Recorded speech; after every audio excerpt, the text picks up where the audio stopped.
जय माता दी। दर्शक मित्रों, एस्ट्रो साइंस चैनल में मैं आचार्य दुर्गा प्रसाद शास्त्री आप सभी का स्वागत करता हूँ। नवरात्रि के इस स्पेशल एपिसोड में हम बताएंगे नवरात्रि क्यों मनाई जाती है, क्या कारण है, क्या रहस्य है। इस रहस्य को आप जानने के लिए अवश्य यह एपिसोड जरूर देखिए। साथ ही में अगर चैनल को सब्सक्राइब नहीं किया तो कीजिए और वीडियो को लाइक और शेयर और कमेंट करना बिल्कुल न भूलिए। यह अत्यंत महत्वपूर्ण माहिती है कि अभी तक जो भी वीडियो आपने देखे होंगे उनमें कुछ तथ्यांश जरूर देखे हैं, लेकिन यह वीडियो हर वीडियो से अलग है कि वास्तव में नवरात्रि का क्या है रहस्य, यह आप इस वीडियो में जान सकते हैं। भारतवर्ष में जो पर्व आते हैं तो रात्रि पर्व, 4 रात्रि पर्व है। जैसे एक तो शिवरात्रि मनाई जाती है 4 रात में, दूसरी बात जन्माष्टमी भी रात्रि में होती है। इसके बाद 2 नवरात्रि यानी जो मेन नवरात्रि कही जाती हैं, चैत्री और अश्विन, ये दोनों नवरात्रियाँ भी 9 दिन की होती हैं जो माताओं की पूजा की जाती है। इसके अतिरिक्त 2 नवरात्रि और होती हैं जो आषाढ़ और माघ महीने में आती हैं, जिन्हें गुप्त नवरात्र के रूप में जाना जाता है। हर नवरात्र जो है वो केवल माताओं की स्तुति और माताओं की आराधना के लिए है।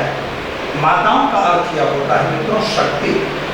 भगवान शिव खुद कहते हैं शकोहम शिवा बिना, शिवा यानी शक्ति, शक्ति के बिना मैं मुर्दे के समान हूँ, ऐसा भगवान शिव ने कहा। इसका मतलब आप समझ सकते हो कि माता की आराधना कितनी परम आवश्यकता है। दूसरी एक बात, छोटी सी बात बता रहा हूँ। जब कलश स्थापन करके प्रथम कलश बनाया जाता है तो वहाँ पर आपसे 3 चम्मच पानी जो डलवाया जाता है, तो पहले मातृ देवो भव, फिर पितृ देवो भव, पिताचार्य देवो भव, फिर सर्वज्ञ देवो। मतलब सबसे पहले मातृ देव का पूजा किया जाता है। मातृकाओं की पूजा का भी महत्व इसलिए विशेष है। नवरात्रि का पर्व है, नवकंचिकाओं का पर्व है। इन नवकंचिकाओं के पर्व में यानी नवरात्रों के पर्व में आपको विशेष माताओं का ध्यान रखना पड़ता है। माताएं हैं इसका मतलब ये नहीं कि आप कुछ भी करोगे तो चलेगा, इसमें ऐसा कुछ नहीं चलता। आपको हर शुद्धता का ध्यान रखना होगा, चाहे वह शारीरिक शुद्धता हो और चाहे मानसिक, यानी मन वचन कर्म तीनों रूप से आपको शुद्ध रहना आवश्यक होगा।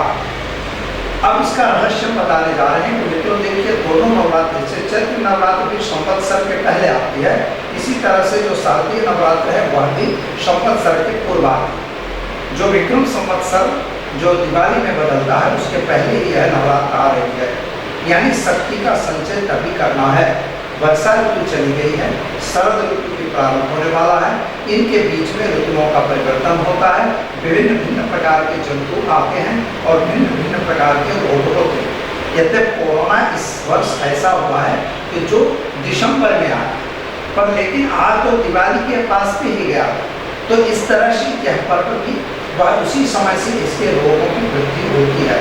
तो शक्ति का संचय करना, निराहार, कुछ लोग व्रत करते हैं। व्रत क्यों करना?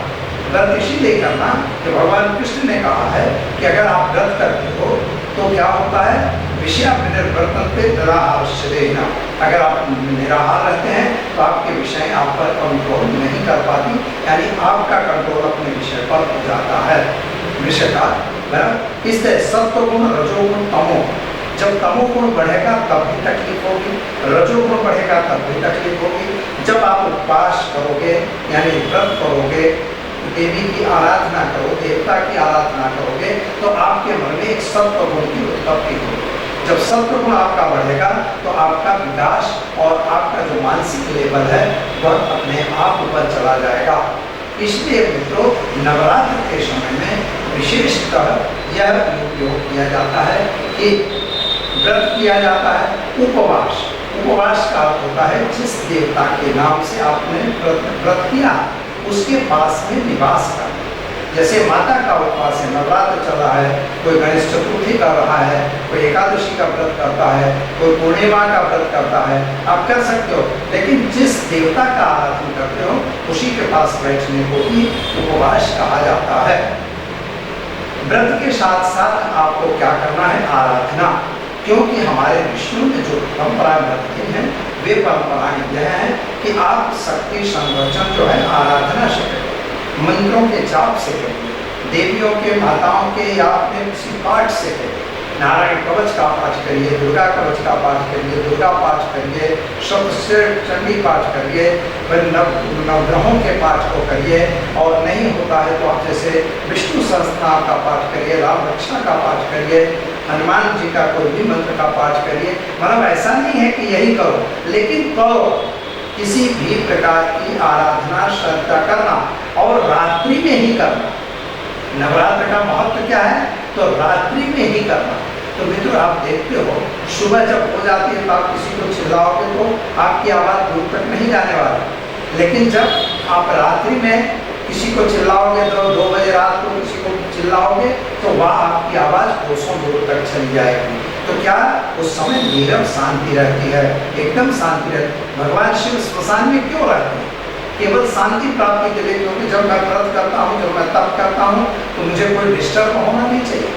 इसीलिए वह डिस्टर्ब न हो, इसीलिए अपनी कुंडली जागृत करने के लिए नियमित रूप से जो साधक हैं वह रात्रि में साधना किया करते हैं, और साधना का नियम ही रात्रि का साधना है। इसीलिए शिवरात्रि का, नवरात्र का विशेष महत्व दुनिया में रहा हुआ है। और यह विशेष महत्व इसीलिए है कि आप अपने आप को शक्ति संचय कर सको और अपने आप में एक अलग शक्ति उत्पन्न कर सको। इसीलिए रात्रि का नाम पड़ा है, इसका नाम नवरात्र पड़ा है। इसीलिए नवरात्र में रात्रियों के व्रत का विशेष महिमा है, चाहे वह गरबा हो, चाहे उसके चंडी पाठ हो, चाहे कुछ भी, जो भी आप आराधना करते हैं उस आराधना के दरमियान आपको क्या करना है? रात्रि में साधना करना है। इसीलिए इसे नवरात्र कहा गया है, और नवरात्र की उपासना से देवी प्रसन्न होती है और आपकी मनोकामनाएं भी परिपूर्ण होती हैं। तो चलिए दीजिए मुझे इजाजत, फिर मिलेंगे कल नए विषय के साथ। नमस्कार।